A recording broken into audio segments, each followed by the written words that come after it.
There was also the aspect of the show where I get to do these interstitials that kind of bring our competitors into the story arc of the different Disney IP they're going to be creating art around. So the fact that I was going to also get to kind of do sketches and play different characters, from the world of all these different, Pirates of the Caribbean, Star Wars, Beauty and the Beast, that was like, oh my gosh, now this is very much so like, this is me. My name is written all over this. I've got to be a part of this.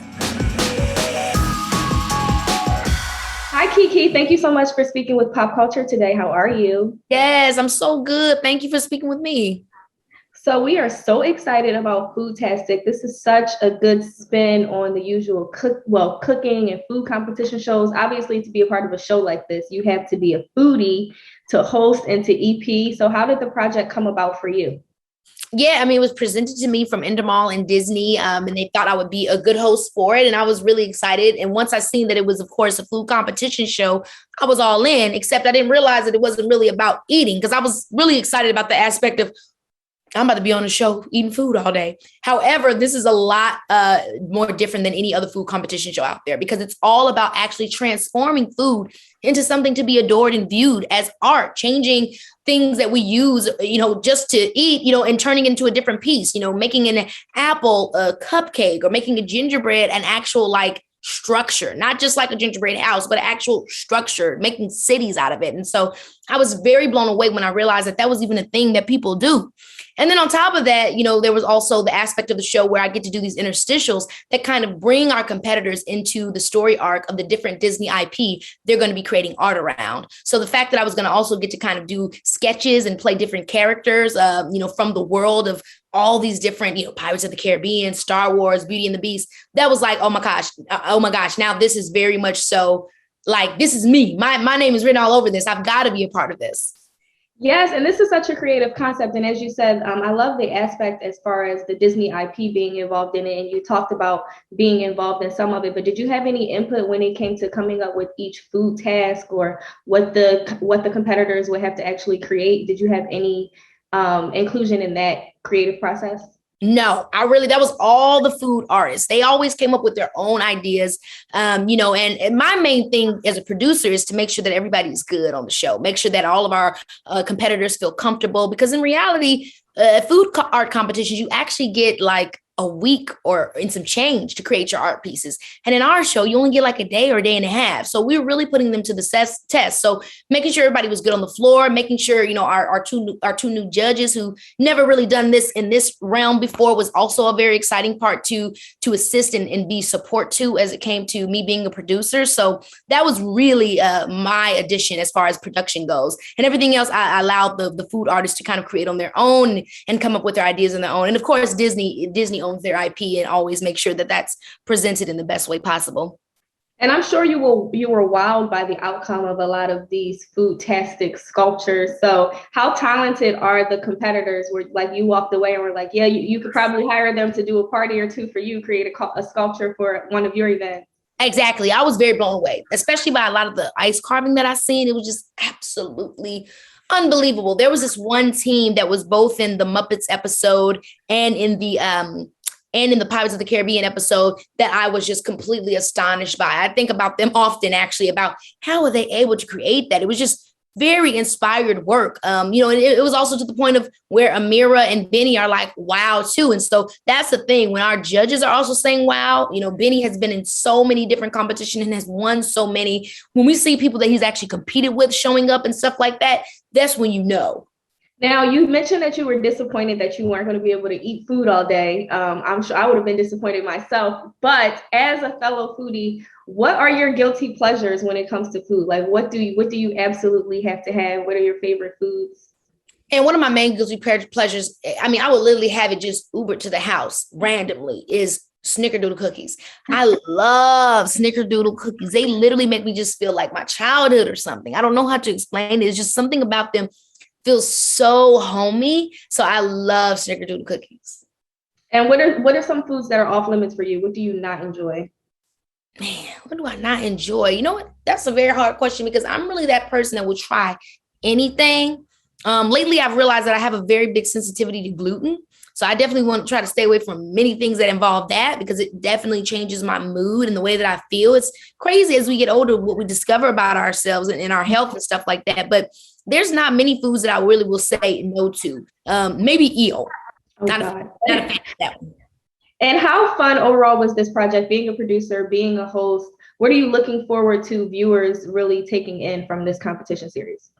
Oh man, just a fun family show and hopefully inspiration. I mean, I wouldn't be surprised if we had some kids or even some parents that after watching this show want to, compete in the next one. Because the great thing about it is some people have done many food competitions in our show. And then other people are just somebody that has a bakery or somebody that just is a mom at home that loves to cook, or a dad that is a carpenter or construction worker. So that's the great thing I think people will also see about our show, is that not everybody has been in food competitions for years and has this amazing, resume. A lot of these people are everyday people that say, hey, you know what? I want to enter this competition and see if I could do it. And that's also really inspiring.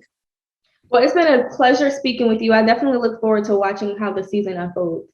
Thank you so much. Hi, Amirah and Benny. How are you guys? Thank you for speaking with PopCulture today. Yes. Hi. Thanks for chatting with us. Of course. So we are very excited about Foodtastic. This is different from a lot of the food competition shows we've seen. What made you guys want to be a part of this show?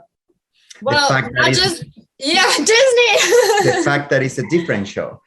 Brenda, I'll jump in, but for me, it was definitely the magic of Disney. I mean, we've seen so many types of food competition shows, and this one is so unique. Not only are we using a different Disney IP for every episode, but we're also just fully diving into all food. It's food art. It's not necessarily one type of food, and seeing these different artists with their different skill sets and how global the show truly is with the ingredients and the contestants is just incredible.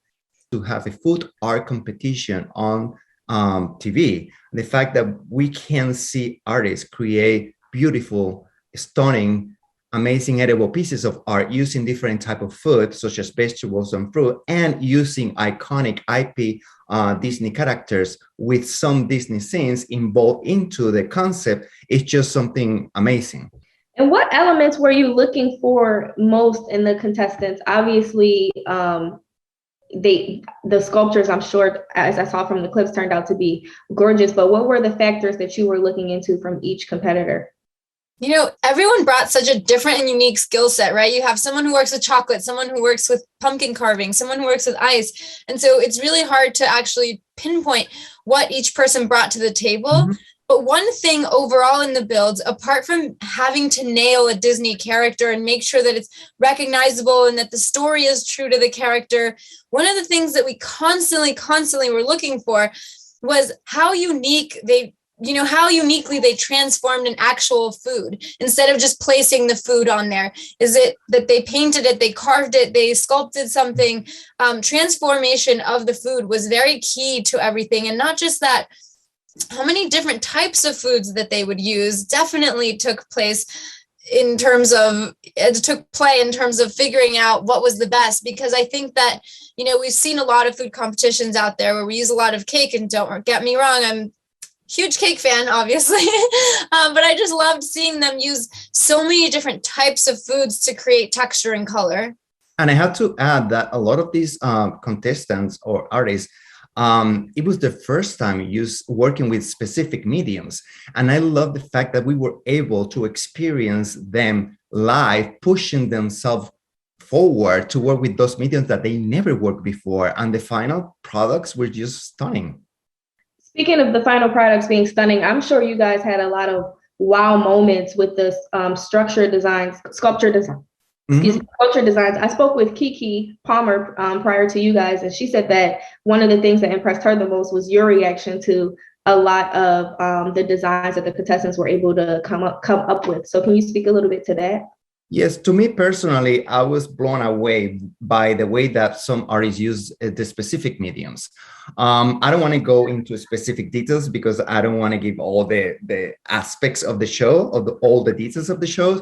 But yes, the way that some of those people were able to put together or create or work with some new techniques that I never saw before, it was just mind-blowing. And the fact that they were able to kind of blend different edible materials or different edible mediums into create the beautiful piece that they were able to display at the end. It was just like mind-blowing. Yeah, I think exactly what you're saying, Brenda, is what Keke was saying, that we were wowed. And it's not necessarily just purely on skill set or anything like that. A lot of times we are trained or we're taught, or you sort of start to use a tool in a certain way, or you use an ingredient in a certain way. But to be around such creative people that are making, just flipping your brain upside down, like, wow, I never thought to use that tool for that, or paint this with this and mix that with that, and this actually glues that. So the way it was sort of spinning our wheels in techniques, not so much techniques as much as the pairings for me, and how their brains just see something so unique. And I kind of go back and think about my childhood and imagination when, you think you give an apple to a bunch of children, they'll all do something different with it. And I think that's sort of what Foodtastic does, is bringing out the imagination and the creative side of people, which gives you a wow factor no matter how long you've been in the industry. It's like when a lot of these artists have gone to culinary school, and what you learn in culinary school, it's just like some basic techniques. It's just a real artist will transform those techniques that you learn and apply them in different ways to different mediums or different materials. And it was just like beautiful when you see this contestant using their own techniques or creating their own techniques to bring to life their concept or their ideas. And were you guys involved in any of the challenges? Were you able to give your input into what you wanted to see the contestants, what you wanted to see the contestants do? I think that on a personal level, we were very excited, and always, when someone told us about what specific skill set they had, we would try and push them to sort of lean into that in what they were building. But the challenges themselves, were created for each individual IP. But Benny and I were constantly like, I really hope that guy really does this, and I really hope that girl brings in this skill set that she had. So we tried dropping hints here and there on what we wanted to see out of certain people, because it is about pushing boundaries and taking risks in the kitchen. Correct. Well, I look forward to watching the rest of the season. It's been a pleasure speaking with you guys, and thank you for your time. Nice. Likewise. Thank you so much. Have a good one.